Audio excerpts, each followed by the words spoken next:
Plasma TVs are widely used throughout America and other countries. They are used in people's houses as well as businesses alike. But I have always questioned, how do plasma TVs work? What happens inside when electricity is turned on throughout the TV? It was created by Donald Bitzer and H. Gene Slaughter and Robert Wilson. The first displays were nothing more than points of light created in laboratory experiments. From then on, the technology was developed and improved by the late 60s, and it had become advanced enough to allow scientists to construct geometric shapes. They are called plasma TVs because of the technology that uses small cells containing electrically charged ionized gases, or fluorescent lamps. Plasma screens are made of glass, which reflect more light than the material used in LCD screens. Plasma is a gas made up of ions that move freely and is the main element of fluorescent lamps. The panel has millions of tiny pixels, which are blue, green, red, and in compartments in between two walls of glass. By combining these colors and proportions, it creates any of the colors you see on your TV. These compartments, or cells in other words, hold mixtures of noble gases and a small amount of mercury. The noble gases are mainly xenon and neon.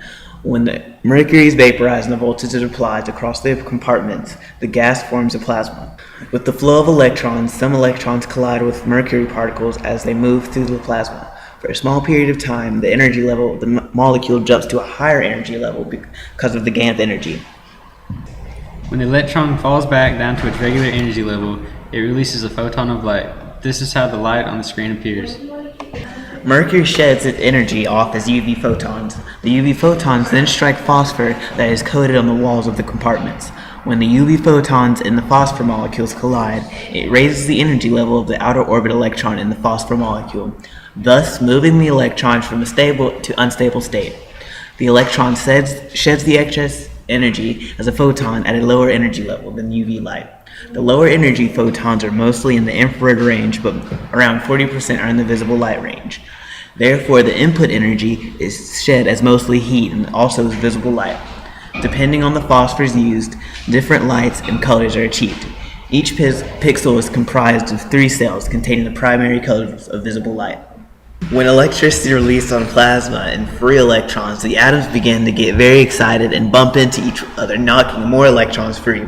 The more excited the atoms get, the more electrons will be let out of each atom. By putting electric current through a certain place on the TV, they can create the picture that you see on the screen. It's quite astonishing how much technology has increased in almost 60 years. We've moved from basic geometry shapes in any image you can imagine. It is mind-boggling to think of how far we could proceed into the future.